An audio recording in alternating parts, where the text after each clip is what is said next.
Hi అండి, welcome to my YouTube channel. ఈరోజు మనం చేసుకునే రెసిపీ ఏంటంటే తోటకూర కర్రీ. ఈరోజు మనము ఒక 4 కట్టలు నేను తోటకూర తీసుకున్నానండి. ఒక 3 పచ్చిమిరపకాయలు సన్నంగా కట్ చేసుకొని పెట్టుకున్నాను. తెల్లగపిండి అండి, ఇది మనకి ఆయిల్ షాప్స్లో కానీ లేదనంటే కిరాణా కొట్టుల్లోనైనా సరే తెల్లగపిండి అని అంటే మనకి ఇస్తారండి. దీంతో మనం ఈరోజు కర్రీ ఎలా చేసుకోవాలో చూద్దాం. ఈరోజు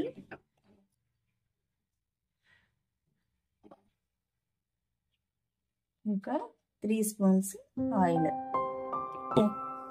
నేనైతే తీసుకున్న 4 కట్టలకి 3 స్పూన్స్ ఆయిల్ వేసానండి. మీరు తీసుకున్న దాన్ని బట్టి ఆయిల్ చూసుకొని వేసుకోవచ్చు. ఇప్పుడు మనము ఇందులోని తోటకూర వేసుకుందాం.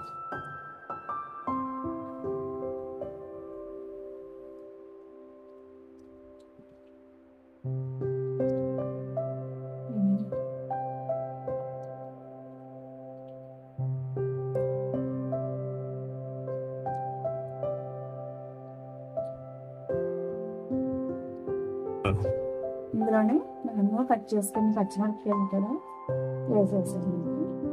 ఇందులోని పచ్చిమిరపకాయలు కూడా మనం కట్ చేసుకున్నవి వేసేయండి. తోటకూర ఇలాగా కొంచెం అటు ఇటు పలుచుంటే మంచిది.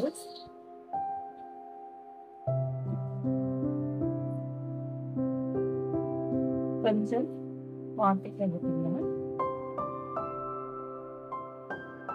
తోటకూర అనేది పిల్లలు తినడానికి ఇష్టపడండి. దీనివల్ల ఏంటంటే మనకి ఆరోగ్యపరంగా కూడా చాలా హెల్దీ ఫుడ్. కొలెస్ట్రాల్ కానీ అల్సర్ కానీ లేదా కళ్ళకైనా దేనికైనా ఆరోగ్యపరంగా పిల్లలకి చిన్నప్పటి నుంచి అలవాటు చేస్తే చాలా మంచిదండి. తెల్లగపిండి అనేది కూడా ఆరోగ్యపరంగా నడునొప్పులు అవి ఉన్న వాళ్ళకి కూడా చాలా మంచిది.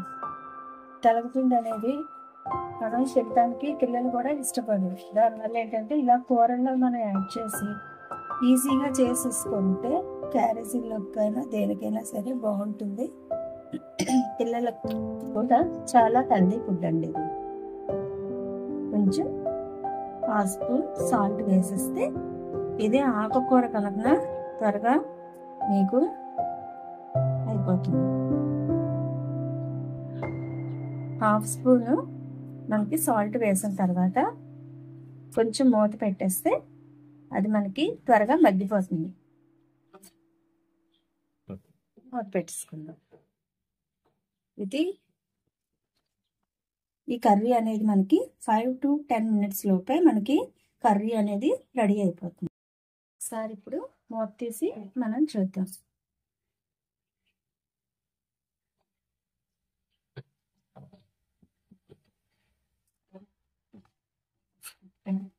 నీళ్ళు అయితే మిగిలిపోయింది.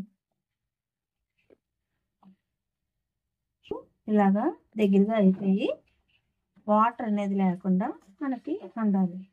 అలాంటప్పుడే తెల్లగపిండి గుండ వేసేటప్పుడు మనకి పొడి పొడిలాడుతూ కూర బాగుంటుంది. గుండ అనేది కొంచెం తీసుకుందాము. కూరని బట్టి నేనైతే 3 స్పూన్స్ తీసుకుంటున్నాను. మీకు అక్కడున్న కూరని బట్టి పౌడర్ తీసుకుంది.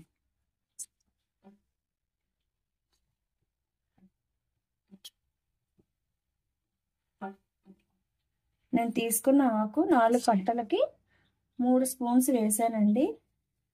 కొంచెం సరిపోలేదు, మరి కొంచెం పౌడర్ యాడ్ చేస్తున్నాను. మీరు కూడా వేసుకున్న తర్వాత పౌడర్ సరిపోకపోతే మళ్ళీ కొంచెం కలుపుకోవచ్చు.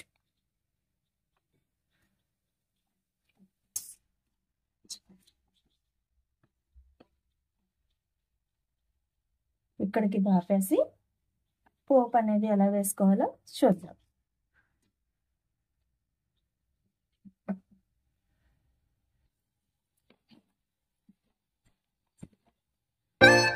కొంచెం కళాయి, ఇది పోపు అనేది చిన్న కళాయి పెట్టుకున్నానండి.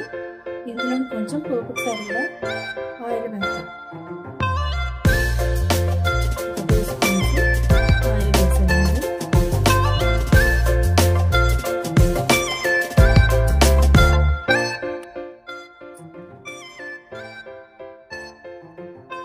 హీట్ ఎక్కాక నేను కొంచెం ఆవాలు, హాఫ్ స్పూన్ ఆవాలు, హాఫ్ స్పూన్ జీలకర్ర, 1 స్పూన్ మినప్పప్పు వేసుకున్నానండి. ఎండుమిరపకాయ తీసుకున్నాను.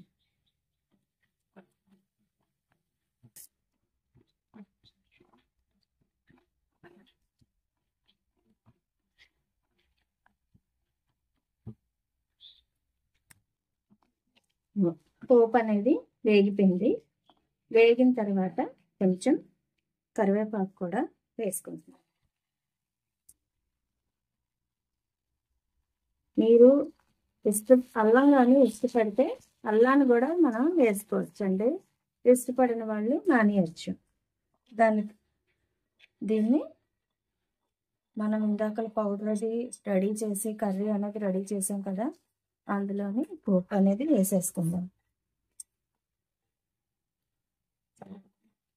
వేసేసి ఇది ఇప్పుడు ఇలాగా కలిపేసుకుందాం. ఇది సింపుల్గా ఆరోగ్యకరమైన ఫుడ్ అండి. అంటే ఈజీగా అయిపోతుంది. పిల్లలు స్కూల్కి వెళ్ళేటప్పుడు కానీ, పేరెంట్స్ జాబ్స్ పరంగా క్యారేజీల బాక్సులు అలవాటు ఉన్న వాళ్ళకి ఏమీ ఇంట్లో లేనప్పుడు ఒక తోటకూర తీసుకొచ్చి ఈ విధంగా అనేది 10 నిమిషాల లోపే మనకి కర్రీ అనేది రెడీ అయిపోతుందండి. మీరు కూడా ట్రై చేసి చూడండి. ఇందులోని సాల్ట్ కానీ చాలకపోతే మీరు కొంచెం యాడ్ చేసుకోవచ్చు. ఇదిగోటండి, ఎంతో ఇష్టమైన తోటకూర తలకపిండి కూర రెడీ అయిపోయిందండి. ఇది మీరు మనం ఎప్పుడు కూడా ఇంట్లోని పప్పు పులుసులోని కానీ ఏదైనా యాడ్ చేస్తూ ఉంటాము, లేదా తోటకూర ఫ్రై చేస్తూ ఉంటాము. అలా కాకుండా ఇది కొత్తగా చేసిన రెసిపీ అండి. ఇది తిని ఎలాగుందో నాకు కామెంట్స్ పరంగా తెలియచేయండి. దాన్ని బట్టి నేను ఇంకా కొత్త వీడియోలు చేయడానికి అవకాశం అనేది నాకు కలుగుతుంది. Thank you for watching.